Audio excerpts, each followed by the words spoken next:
เฮ้ยเน่ขาพัดลงมาเองบอกมันคานเองความเองบอกขาพัดลงมาพี่ร้อยจะไปมึงเลยขาลูกจะลงมาพี่อุ้ยได้เมสิไปซื้อสารทองคานมาให้เริ่มเลยคือมาได้แล้วสิคานน้ำเฮาได้บ่นี่เสียเงินอีกแล้วแม่อย่ามาลูกนะคานมาเพิ่มคานมาพี่พออยู่นี่ไปพออยู่นี่ลูกมากระดังกระดึบพี่น้องมันบ่ม่อนขึ้นสูงกว่าเก่าเลยมันบ่ม่อนมันเป็นบ่อนนี่พ่ออยู่นี่เฮ้ยนี่เฮ้ย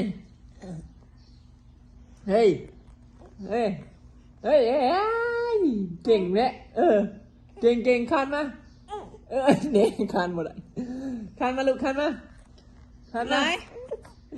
แม่จะไปซื้อสารทองคานพรมแล้วมันหนานมันนุ่มแล้วมันไปยากเดียวมันบอลมันมูมืนแล้วแม่นบ่โอ้แนมบังกอกอีกโอ้เก่งเยี่ยมมาใครอีหลาได้แม่สิหายอันนี้มารางวัลมารางวัลกอไก่เอาลูกเอาลูกเอายิงกอไก่เบิ่งคันมาลูกคันมาลีเด้พี่คันมาเอ้ยวันอีพ่อไปบุญปลาบ่แล้วเขาหอบ3 เดือนเลยลูกคันมาลูกขาพะตกอยู่ศาสตร์ผู้บ้านนี่จะไปได้มาบ่ได้น้อยนี่ก็เขาทาคิมิบ่ได้ยังไงนะทาคิมิใช่ฮึดเลยคนเก่งที่หายเห็นยังที่ไปไว้มันไปอะไรตีบอลมันนุ่มมวยจากมาเอาหิวเนี่ยกับปนี่นะเดี๋ยวนี้อีพ่อไปบุญปลาบ่อีพ่อเฒ่ากีเมื่อบริกินยังบ่มียังบ่กระปุ่นกระเบิดชินกระเบิด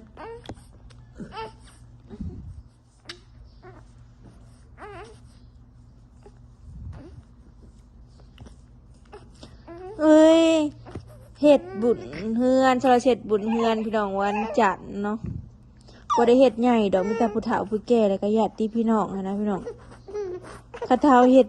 ใหญ่มันก็ใส่งบหลายจังสิเฮ็ดแบบเรียบง่ายแล้วง่าย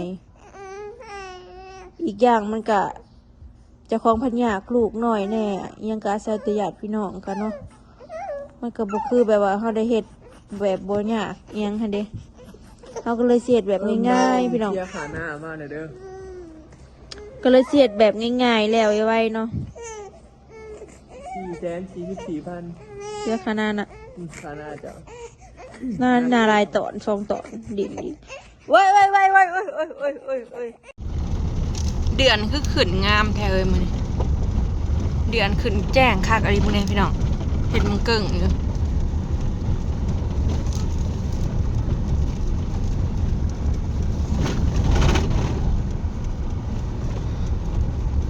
สบายดีเด้อพี่น้องจ้ายินดีต้อนรับเข้าสู่200เด้อคำมืดเนาะเบิดมืดเลยมื้อนี้อากาศโคตรร้อนเลยกำลังเข้าเมื่อในบ้าน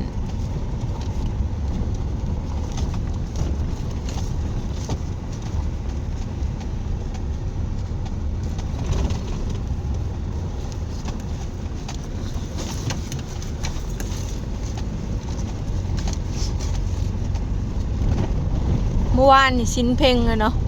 เดือนขึ้นงามคักเดือนแจ้ง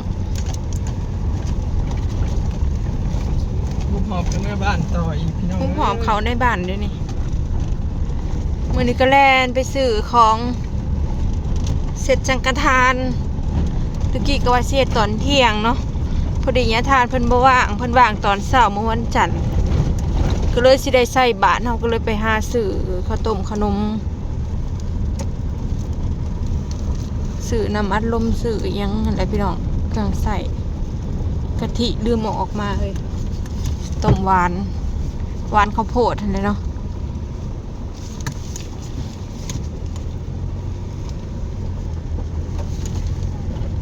บ บ่ได้เฮ็ดใหญ่พี่น้องดีแต่ว่าเฮามีแบบว่าพืชผักในสวนหั่นนะผักเฮาก็สิเก็บในสวน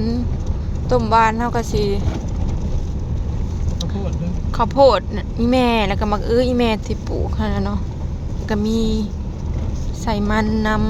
ำผักกะหล่ำแน่แจ่วก็แจ่มักเล่นเฮาปลูกก็ได้ได้เนาะมีไก่ก็สลอยเสือเอาตัวข้าวคั่วแล้ว10ตัวมาต้มมาแกงก็ว่าไปเนาะให้มันบ่ยากแล้ววันอาทิตย์จึงสิมาซื้อหมูมาไว้ลาบผักหอมยังเขาก็มีในสวนนั่นแหละ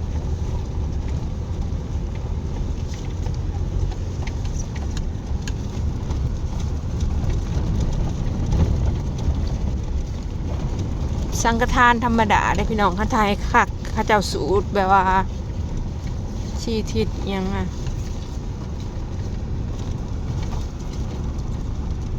หอดเทือนเลยเป็ดก็ยังบไดิเกลือจนมืดคนตั้งแต่เช้าเฮ้ยเสือชิตกอัดดีๆเด้ออยู่เขามันแจบก็ทำเสือนะมันอยู่เขาได้อยู่ นี่ข้าวโพด อย่ามันรุดจับเด้อเสือคู่เลยนะ เลยจับไปเลย คนตู่เสือผาลิดพี่น้องเขามาไว้เครื่องมันหลายเติบได้นี่นะเงินกระหกแต่เครื่องเฮ้ยมันสิบรุดอันนะบอย มันประกอบเลยตัวนี้จะไปขายห้องเร็วมาพี่พี่โมเมนต์บ่ได้ไปทั้งผุนนะครับเขาทั้งประตูพี่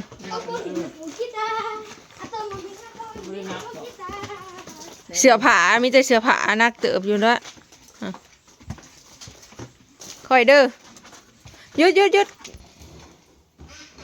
หดแต่หกแต่เครื่องอ่ะบ่ได้หกเอียง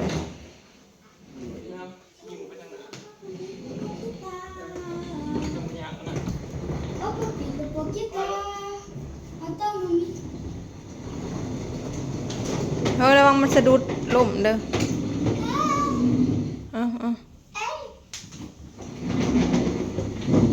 อย่าเอาเขาจับเด้อมันกวดบ่ได้อันยับออกมาอีกนี่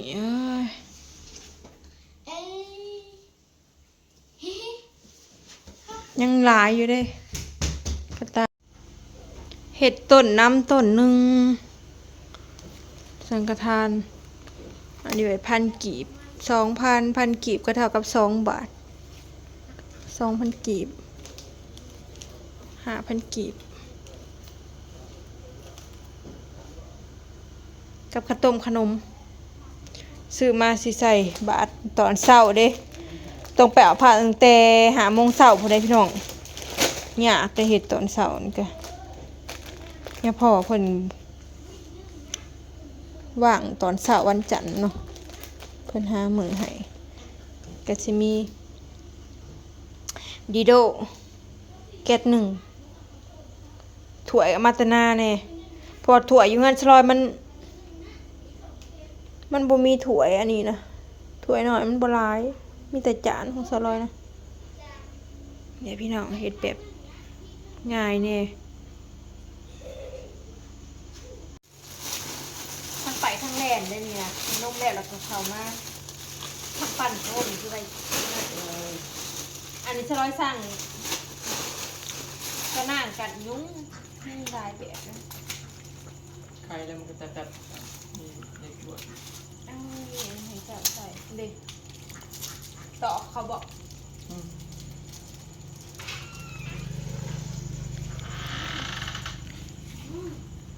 ยุงลายแค่นั้นก็ได้ป่ะเลยจับดูยุงลายเงินจะร้อยกับแบบมาอยู่มันสื่นเลยของดำมันติดกับเงินมันทางไหนเลยอันช่างเครื่องเนาะ อันนี้มันอยู่ทางหน้าอันนี้ที่ บอได้ออกมานอกพี่เลย นอกไม่ใช่นะใช่เนาะกันไหนตรงประตูแต่ว่า ไม่เห็นบอก ไม่เป็นอันนี้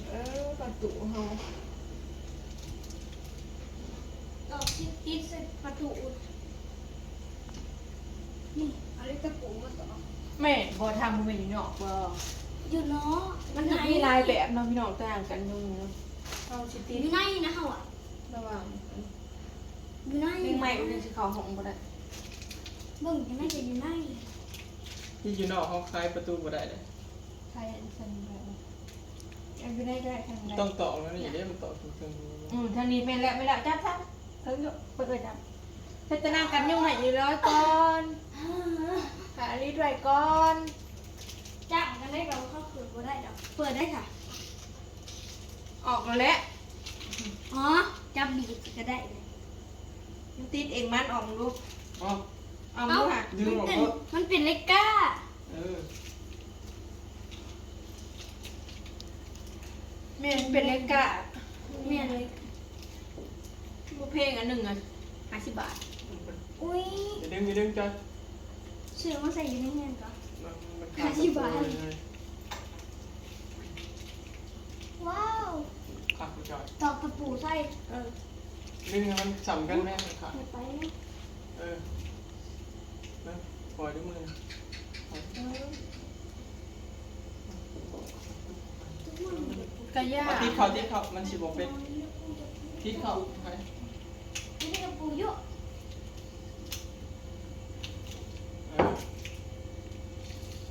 ยามแล้วก็ประตูห้องสำเร็จ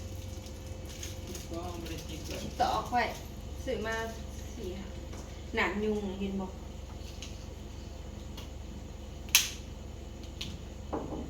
มันนอนน้องๆอยู่ตุ๊กได้ขึ้นไปยังระบาด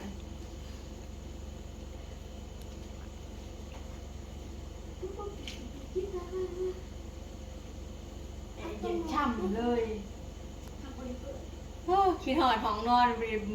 3 เดือนไหม ว้าวงาม คือบอกยังขึ้นอีกเลยเอาใช่หรอ มันสิบอก มาอยู่มานอนน้ำหนอกเฮ้อ อย่าใครจอยมันสิเป็นเหี่ยว ถ้าตอกเลยจังซาอะใคร ไม่ได้ออกไป มันจุเขวงมัน เรากดทำยังก็ได้แล้วกดแบบ แมงใหม่ก็หลายอย่างคนปัดเต็มแมงเมาไหมเขาใส่นี่สิบ่ไข่มานอนอ่ะ มันเข้าแล้ว ยังกระตอกนะ มันต่อเนี่ย เราป้องกัน เขา เขา ยิงมาจากอันโมเมนต์เล็กตะปูอะเขายิงสวรรค์ทุกๆเขามาจาก บุรียิ่งชอบนี่ค่ะมันห มั น่ น อย เป็นลูกดอก เขายิงตับเขา เพื่อให้เป็นปืนต้องเงินนี่ เอาพวกนี้มีแต่คนติ ต้องเงินเป็น มากกว่าเอาหนัก เชื่อมันหน่อยยิงแท็กแท็ก มันมีแต่อันจะใส่ห่างบ่ดึงมาเข่งก่อนเบิ่งก่อน โอเคมัน โบเข่งกระยามัน ลงมาถึงจะใส่รถ